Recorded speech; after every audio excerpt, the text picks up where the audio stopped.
Dark Knight. Dark Knight, yes, Dark Knight. I think it's because once you get past the origin story, which is always interesting. We always love a good origin story. But once you get past that, if you're in the hands of a good storyteller, you can really get to see what makes the character tick and use that as a jumping off point to explore different things. Yeah, now you can really deepen everything that's been established in the origin, right. The things that they're dealing with, and now they can go on the journey. Exactly. Which is why Transformers doesn't work at all. But that's a whole other That's podcast. A whole other podcast, yeah. Kevin Bacon rocked it. He did a good job. The one thing was, like, his character got a little kind of uneven. Like, when we first see him, he's like a really hardcore, evil, badass guy in Germany. Yes. When he, like, shoots Magneto's mom in front of him. But at that point, we don't know he has powers. Because when Magneto starts crushing everything, he's laughing. Yeah. And I was thinking, like, well, why isn't he scared? And right. then later we're going to learn he's just got this really cool power about being able to consume energy. Yeah.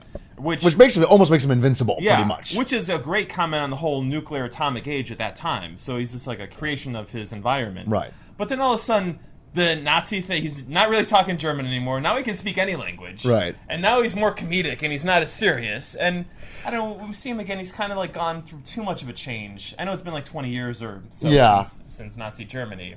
And, like, we never really truly got his motivation. He's kind of, like, Magneto almost borrows his motivation. Right, he's like kind of a supremacist. He's a racial supremacist, and he wants to wipe out the old race. Well, I mean, Which would make sense. And they do a nice job of foreshadowing with where he talks about the original, his Professor X's paper, his academic paper about how within the course of like a couple of generations, Homo sapiens had completely wiped out. Yeah. The previous Homo erectus. And those are some cool ideas going on. Yeah. So just keep pushing that more, you know? And, yeah, I think overall, like, the story was fine. I kind of like that Sebastian wanted to trick each side into kind of starting a war. Yeah. And that would wipe humanity out and the mutants could take over. That was fine. Yeah. And it lent itself to some awesome visuals. Again, Magneto with the missiles and all that. Right. I love when they're like tackling him and distracting him from like launching. And the missiles go back and forth and back and forth. And I mean it was really, like I said, there's lots of this movie that was really cool. That was really well handled. And great Michael Ironside little cameo. Yeah, I love that. Yeah, where'd Ironside come from? That was good to see him again. He was in like Terminator Salvation was the last time. Oh, I saw okay, him, so gotcha. They're like, hey, we remember you from the 80s and 90s. Yeah, let's throw you in there. Let's get you some respect. Yeah. It's like, and then of course there's the cliche, gentlemen. It's been an honor serving you. As the missiles are coming. And how about the final line of the movie with Magneto? I think that was very comic booky where he's like, oh, Eric, call me Magneto. And that's, I mean, as much as we're complaining about that and the goofiness of the scene where they're all hanging out in the X Cafe and giving each other their code names, to be fair, in the comic books, it's not really handled any more gracefully than that. Like, it is that goofy in the comic books. But on the other hand, this is a film adaptation by professional screenwriters, and so I'd like to see a more adult version of that. Yeah. I mean, I don't want to see a kind of juvenile comic book version. Yeah, and it is 2011 versus 1960, early assassinations, pre-Vietnam, pre-irony, loss of innocence. Pre-irony as far as pop culture is concerned. Exactly. So yeah, we're. I mean, after Family Guy, how can you take anything seriously? Exactly, you know? Pretty much, yeah. Singer with the original 2 movies that he did. He took a very kind of serious approach to it. Right. Make it emotional, make it serious, and not, have it kind of be winking. Right, and that's why Dark Knight is so revolutionary and so phenomenal, is because it makes it serious. It's not, it's not goofy comic book over the, comic booky Adam West-y. Right, It's not like that. It was almost like this tried to kind of play it both ways, where it's Matthew Vaughn's like, here, I'm going to do it the Bryan Singer way. And then maybe market research was like, have some funny moments in there. Yeah. Have some more goofiness to offset it, and then it kind of leaves you feeling like, it could have been like an awesome cohesive whole of just like perfect comic book summer moviness. Yeah. But I think for me, the lack of character development for Professor X, and even just giving each character, like, I don't know why Butterfly Herpy Girl switches sides so easily. Like, you don't really understand, okay, she's like, oh, I got tattoos, so I got to go on that side. It's like, why? And then even Darwin, he like fights to save her. Maybe there was a love thing going on. They could have just done like little moments here and there. Yeah. And even Mystique, she kind of is this orphan, so she kind of goes with whoever maybe is like most respectful of her.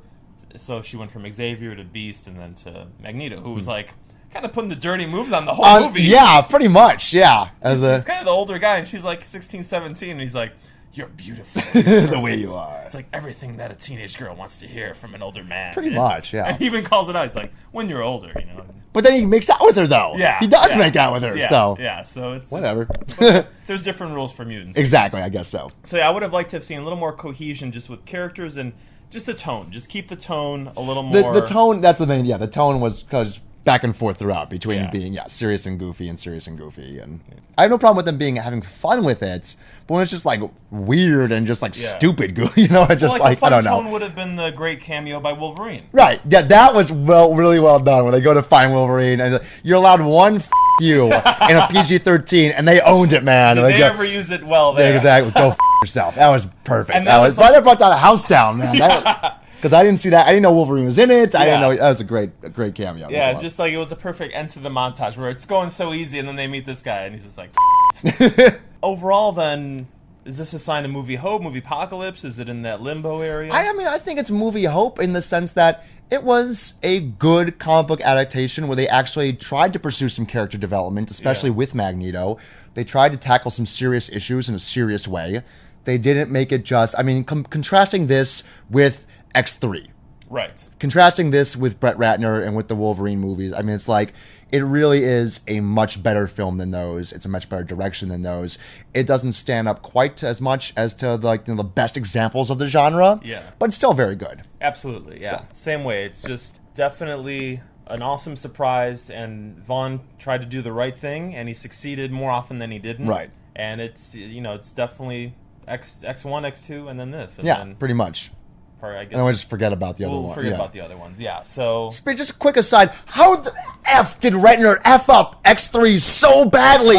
You've got 8,000 different storylines going on. You've got Dark Phoenix, which is the greatest X storyline of all time. That's like a C plot in this one. Yeah. Then you've got, the mutant gene. You've got a horrible pop culture reference with Juggernaut. Like, I'm the Juggernaut bitch. Remember that whole thing? Yeah. First of all, the Juggernaut is 12 feet tall. He's not just some big British guy. All right, let's start there. You kill off Professor X. You kill off 70% of the mutant community. You just destroy the X franchise right there. That could have been going on for years. They could have kept it going. And why? Why? Yeah. Cyclops is dead in the first minute of the movie. I'm sorry. Yeah, no. I love that. I wanted to rage against Ratner for years about that. Building since 2006. Oh my God! Why? Yeah.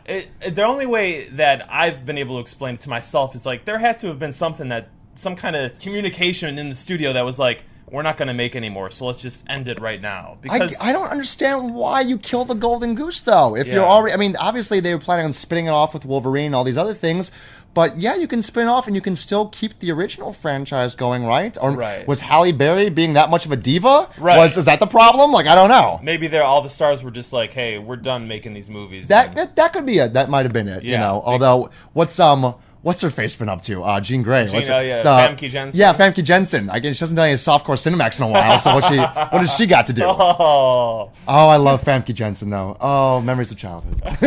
Or to be more like her teenager years. Teenage years. Dude, I love that little burst of passion right there. That was amazing. I care about movies. I care about franchises I enjoy. Like I love the X-Men. I love Phoenix. Go back and read the Dark Phoenix saga if you got a minute. Like you can go find the trade paperback or whatever. It's worth picking up. It just goes to show you too that when it's in the hands of someone who knows drama first, like Bryan Singer, and then I'll give Ratner credit. Like he knows how to make these Rush Hour movies funny, spectacle, pacing, kind of the actiony comedy stuff. But like, it was just such a mishmash and such a jumble and just such garbage. Anyway. Jonas is off to Brett Ratner. So movie hope for me as well, and definitely check it out, support it. Hopefully Vaughn can continue directing. Yes, that's another benefit of this movie is it's going to make a lot of money. Vaughn is now established in Hollywood. They'll keep giving him movies. So good. Yeah, that's good. It did make $56 million only. I guess only. It seems to be a pretty good number, but hopes were a little higher for it. And I was reading something that said with Wolverine not being in it as a main focus, do you think that hurt? Yeah, that was on the we got the form to fill out afterwards, and that was a big concern of theirs is Wolverine if he's not in it. So I guess they're trying to straw that line between showing something to the fanboys that are coming no matter what. People they're going to come see an X-Men movie, they love the X background, they'll go see it, and the more mainstream audience that maybe only knows Wolverine or the big names, that kind of thing. So. I think the one thing I was thinking as they introduced this new class, I kind of wish that it would have been cooler powers. Couldn't they come up with some better mutants? And that's again the problem is because they used up all the main mutants in the first one, you know, or on the third one, where Colossus is just there for a second. And, and where's Kitty Pryde? Blood pressure getting high. Nightcrawler, I miss Nightcrawler. But I mean, you've got Banshee, who's always been a very third tier mutant. You've got with his screaming power, which is so lame, and like, oh, it can fly by screaming, and like, it would have been cool in the '60s, but now we're dude, we've seen the Matrix, we don't need exactly. Havoc is got the energy blast. He's like in the comic books, he's related to Cyclops in the comic books. He was just like Discman for like Cyclops, you know, pretty much. The blasts, you know, and what are the other lame powers we had to deal with? Who are the other ones? Beast with his beast feet. That was another goofy thing where Beast appears in the hangar with the mist behind him in silhouette. So that was his Beast feet. Yeah. It's never really clear about how, if he's going to normalize himself, well, then what are his powers then? Exactly. It doesn't affect your powers. It'll just change your appearance. Even though his appearance is the power, and if it normalizes a Mystique's appearance, that kind of takes away anything that makes her useful. Which is another thing when she's like on the flight crew, it's like she can do one thing, and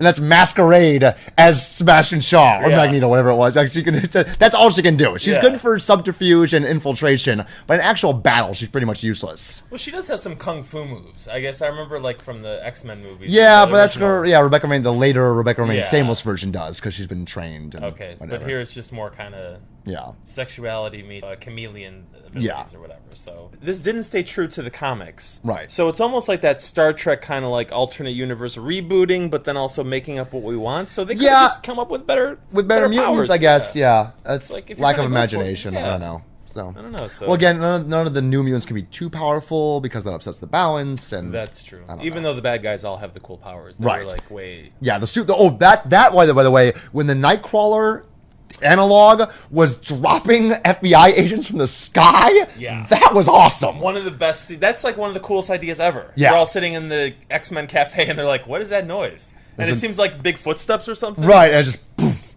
poof, poof. And literally FBI agents are falling from the sky to their death. That was cool. Yeah, and he's a badass. The way he just would appear people and then just cut them up, and then that's a badass character. And we want more of that. So. Yeah, more of that stuff. Anyway, so looking forward to X-Men first class sophomore year. Yeah, I guess maybe we'll get to see Colossus. God forbid. I don't know. What are those? Sentinels, right? Aren't there Sentinels? When are they going to bring on the Sentinels? Those they appear in 3 for like the little in the beginning in the danger room, and then we never hear from them again. In this day and age, with the big budgets and 3D, can we not have the X-Men fighting giant robots? Why is that so hard to figure out, Hollywood? Yeah. We're done with missiles. Missiles and subs were cool for here. Yes. It looked really awesome. Giant effing robots. That's what we want. And we all know the robot uprising is coming anyway. Exactly. Let's address it, you know? Seriously. Tell us about the creative endeavors that are going on here. We're doing Zen and the Art of Waitering at blogspot.com. You can download a free sample of the book at smashwords.com/books/view/13249. So you can download it for your Kindle or for your iPhone or your iReader or your whatever. And all your just HTML or $5, you know. And you'll always have Jonas at your side, ready to give you some insightful wisdom. There you go. Yeah, my insightful wisdom. Instead of smoking a cigarette, right? Read a passage from Zen and the Art of Waitering. Yeah. And get centered again. Exactly. Or then have another cigarette. What do I care? Another cigarette. Become a fan at facebook.com/Zen and the Art of Waitering. So consider yourselves advised for X-Men First Class. Always remember that Hollywood, aka StoryCorp, gives us more of what we pay for. And until next time, long live good movies.